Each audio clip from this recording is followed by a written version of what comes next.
now that Sol Mercado is out of Meralco, may tatanong ako. Sino ngayon ang gagawa for the Meralco Bolts? Sino? Sino yung gumaganyan? Anong height mo? Yan, anong height mo? Ha? Captain Hook. Captain Hook. Ayan ha, ito, kabisado mo yan si Mac. Anong pakiramdam niya? Yung totoo ha? Kasi dito sa For the Win, honesty is the best policy. So anong na-trade si Sol Mercado, anong naging pakiramdam ni Mac? Nagpainom ba? Yung totoo. Hindi. Shit. Totoo ah. Oo, totoo. Napausap ko kasi sa kalaban namin sila dun eh. May game kami Tune-up. against, tune-up game, kalaban namin sila. Yun, talo kami. Okay. Talo kami. Tapos, Nang ginawa 50. hindi naman, mas maganda yung ikot ng bola sa kanila nung game namin. Tapos, ito naman ay observation mo to. Naobserbahan ko lang sa game. Tapos, hindi kinausap ko si Mac. Sabi ko, Mac, ikaw na ngayon yung leader dyan. Sabi ko kay Mac. Wala na si Sol. Wala na si Sol eh. Oo nga eh. Sabi niya, kailangan talaga, kailangan ko talaga makahawak ng bola. Kasi si Mac, pag binigyan mo ng bola, i-score at i-score talaga eh. Siyempre. Kahit na alam mo na, like ako, kabisado ko na yung galaw niyan eh. Ikot ng kaliwa, po-floater ng kanan. Pero hindi pa rin namin mahuli. So, si Mac, siya eh, parang, basta, kunyari, siya yung gawin mo, Mac, eto, gawin mo to. Gagawin niya posible lahat para sa team niya. Gusto niya kasing manalo eh. Tsaka gusto niya na sa kanya yung bola. Yun, ganun sa kanya yung bola. Pero hindi ngayon may pasa na gusto. Parang Kobe Bryant din pala yan. May pasa na rin. Ayun din ba yan? Ayun din yun. Do you think si Mac nagtatatalon sa bahay nung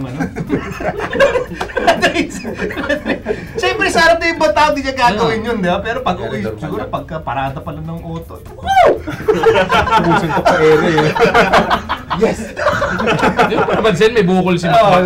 Napatalon eh. Yes! Hindi ko sure how he celebrated or how he took it. Pero I was excited. Ako You were personally, excited. Nung nabalitaan ko na Mac will be unleashed, Mac will be free again, excited ako. To be honest, sorry kay Mac, pero last conference ng Philippine Cup, boring eh. Boring panoorin si Mac eh. Parang bait. He was going through the motion. Alam mo, isa pa may kasalanan yan, di lang si Mac eh. Hindi lang si Sol. Si Coach RG. Kasi ginawa siyang Mark. Ginawa siyang Mark Cardona. Coach RG, hayaan mo ng Mac. Let Mac be Mac, and everybody is happy. Pati sa Twitter, Mark eh. Oo. Hindi ako sanay. Pero naka-shades. Mark. Mga chilling like a villain si Mark. Pero yung parang kagustuhan ni Coach Ryan na Mark. Yung ba parang sabi ba niya sa'yo, bro, huwag mo tawagin Mac, call me Mark. Parang ang bait eh. Dapat pag tinawag ng Mac, may angas kayo. Oo, di ba? Mac. Hindi, tsaka Hindi talaga siya Mark. Mac yan eh. Hindi talaga Mark si Mac. Hindi pwede, parang ang pangit eh. Hindi bagay yung Mark eh. Dapat Mac talaga eh. Hindi siya kilala eh. Akalain mo, nung Philippine Cup, mas kolokoy na itong si Ryan kaysa kay Mac. Oo, diba? Gusto natin yung kalaban niya yung lahat eh. So do you think that this is yung Mac Cardona's time to shine? Well, in the PBA, there are only a handful of players na hindi mo makitang hindi pwedeng sila yung main man. Sino yung mga yun? James Yap, Mark Aguiwa, one of them is Mac Cardona. Wow. He can't play in a team na hindi sa kanya dumadaan yung opensa. And he had to do it with Meralco. Ngayon, syempre, nawala na si Sol. So, babalik yan. I mean, if you're Mac Cardona, syempre, kikiligin ka. Kasi, that means that Coach Ryan Gregorio is investing in you again. He's saying that, Mac, team mo ulit to. Kasi, last conference, hindi naging ganun eh.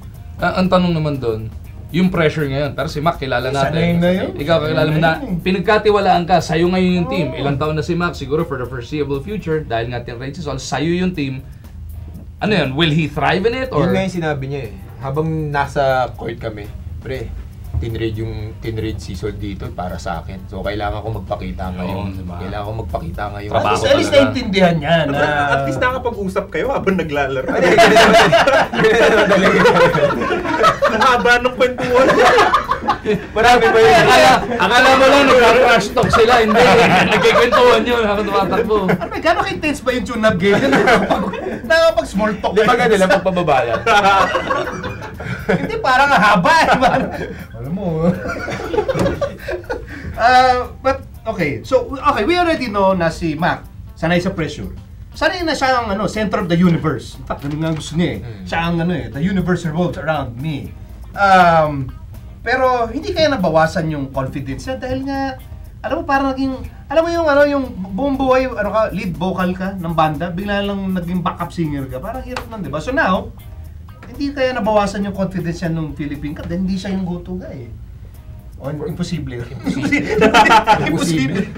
Parang ano yun eh. Kumbaga parang ahas yun eh. Kahit magpalit ka ng balat, ahas ka pa rin. Alam mo yun? Ibig ko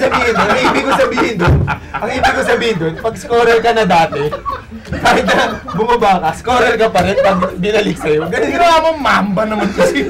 Ahas! Sigurado kung magkaibigan kayo. Magkaibigan kami nga. Dikit kami niyan eh. Lagi kami lumalabas yan. Kailan pa kayo magkaibigan? Since college pa. Tapos na kayo. Mak! Isang ahas! Sabi ni Ryan, Mamba! Captain Mamba Hook!